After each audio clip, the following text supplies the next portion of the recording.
السلام علیکم ویورز، میں ہوں زاہد پنولی ایڈوکیٹ۔ آپ دیکھ رہے ہیں لا اینڈ دا لائر۔ اگر کوئی عورت بیمار ہے، معذور ہے اور اس کو طلاق ہو گئی اور اس کے پاس بچے ہیں نابالغ اور ان بچوں کی کسٹڈی وہ لینا چاہ رہی ہے، یا کسی ایسی عورت سے اس کا شوہر اس کے بچے لکھ کے لے لیتا ہے طلاق کے بدلے میں، تو کیا یہ لکھت، کیا یہ تحریر، اگر وہ اسٹامپ پہ لکھا گیا ہے تو کیا یہ اسٹامپ پیپر یا یہ معاہدہ قانون کی نظر میں ٹھیک ہے؟ کیا قانون ایسے معاہدے کو صحیح حیثیت سے دیکھتا ہے؟ کیا پاکستان میں رائج فیملی لاز، فیملی قوانین میں کوئی اس طرح کی پروویژن ہے یا اس طرح کی اجازت ہے کہ اس طرح کیا جائے؟ بچوں کی کسٹڈی کے حوالے سے تحریر کر کے والدہ کو سے سرنڈر کروائے جائیں بچے؟ یہ ہے آج کی ویڈیو کا موضوع، اور اس موضوع پہ بات ہوگی سپریم کورٹ آف پاکستان کی ایک ججمنٹ کی روشنی میں جو 2020 میں رپورٹ ہوئی تھی۔ لیکن قبل ازیں کے موضوع پر آیا جائے، موضوع پہ ڈسکس کریں، آپ سے گزارش، اگر آپ چینل پر نئے ہیں، آپ نے چینل سبسکرائب نہیں کیا ہوا تو چینل سبسکرائب کریں، ویڈیو لائک کریں، بیل آئیکن پریس کریں تاکہ اویئرنیس کے حوالے سے ہر نئی آنے والی ویڈیو کا نوٹیفیکیشن آپ تک پہنچ سکے۔ ویورز، بچی نابالغ ہو یا بچہ، والدین ان کے نیچرل گارڈین ہوتے ہیں۔ اسلامی تعلیمات کے مطابق بھی اور ملک میں رائج قانون کے مطابق بھی نیچرل گارڈین ہوتے ہیں والد اور والدہ۔ اس کے بعد انہیں لیگل گارڈین بننا ہوتا ہے۔ ان دونوں میں سے کوئی ایک، اگر ڈائیورس ہو جاتی ہے ان دونوں کے بیچ، یا سیپریشن ہو جاتی ہے، علیحدگی ہو جاتی ہے، طلاق نہیں ہوئی ہوتی، لیکن پھر بھی ان کے درمیان بچوں کی کسٹڈی کا معاملہ اٹھ جاتا ہے، ایشو کھڑا ہو جاتا ہے، تو اس صورت میں کون سا بندہ زیادہ سوٹیبل ہے کسٹڈی کے لیے؟ سپریم کورٹ آف پاکستان کے سامنے ایک کیس آیا۔ کیس یہ تھا کہ ایک بندہ جس کی بیوی تھی معذور، وہ بیمار تھی اور وہ ویل چیئر پہ تھی، اس عورت کو شوہر نے آفر دی کہ میں تمہیں ڈائیورس دے دیتا ہوں، میں تمہیں خلا دے دیتا ہوں، طلاق دے دیتا ہوں، ہم دونوں میوچولی جو ہے ایگریمنٹ کر لیتے ہیں، اور اس ایگریمنٹ کی روح سے میں آپ کو طلاق دوں گا اور آپ جو حق مہر ہوگا وہ مجھے چھوڑ دو گی، اور پلس جو بچہ ہے ہمارا وہ بچہ آپ مجھے دے دو گی۔ وہ عورت بیمار تھی، کمزور تھی، ناتواں تھی، ویل چیئر پہ بھی تھی، اور دوسرا اس کے مالی حالات بھی ایسے نہیں تھے کہ وہ بچے کو رکھ سکے۔ اس عورت نے وہ معاہدہ سائن کر لیا، وہ ایگریمنٹ سائن کر لیا اپنے شوہر کے ساتھ، اور بچہ اس کے حوالے کر دیا۔ اس کیس کا عنوان تھا جو پشاور ہائی کورٹ میں بھی فیصلہ ہوا اس کا، اور سپریم کورٹ میں پھر پشاور ہائی کورٹ کے فیصلے کے خلاف معاملہ آیا، اپیل آئی۔ اس کا عنوان تھا بینا، مسمات بینا ورسز راجہ محمد وغیرہ۔ جب یہ معاملہ ہو گیا، تحریر کر کے دے دی بیوی نے شوہر کو، تو طلاق ہو گئی ان دونوں کے بیچ۔ مہر بھی چھوڑ دیا بیوی نے، جو مکان اس کو لکھ کے دیا گیا تھا، اور 4 تولے سونا بھی چھوڑ دیا، پلس یہ بچہ سرنڈر کر دیا۔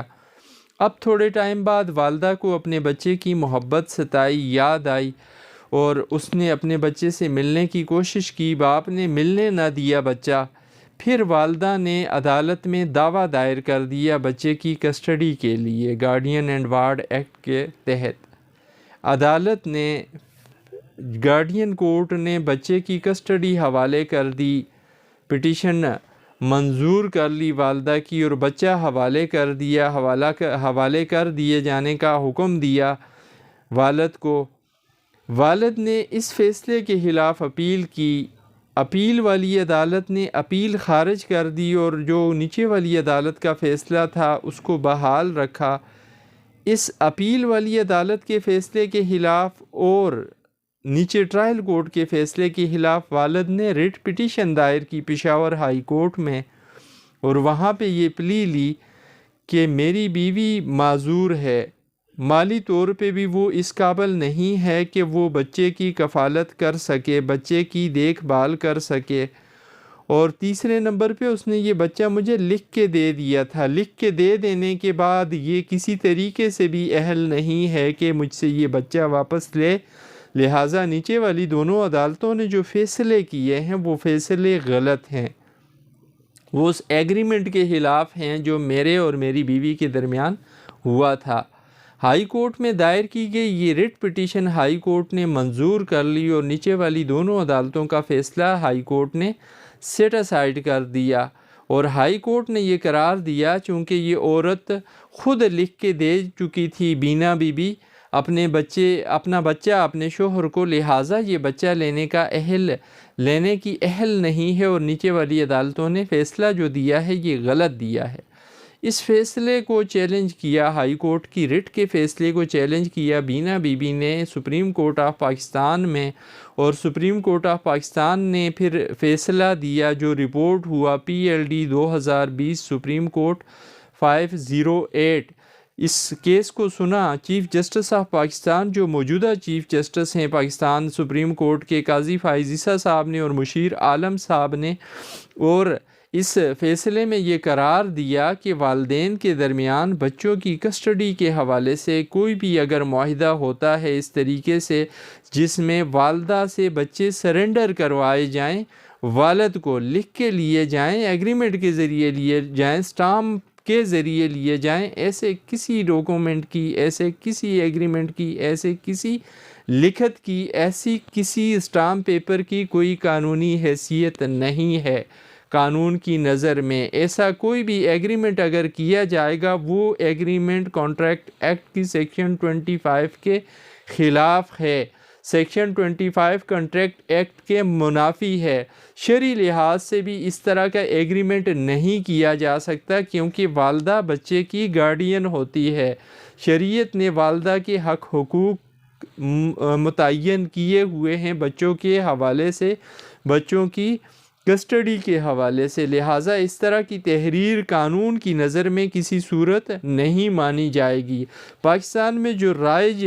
فیملی لاء ہے اس کے مطابق بھی اس میں بھی کوئی ایسی پروویژن نہیں ہے جس کے تحت اس طریقے سے بچوں کی کسٹڈی حوالے کی جائے۔ دوسرا، سپریم کورٹ آف پاکستان نے یہ بھی قرار دیا اپنے اس فیصلے میں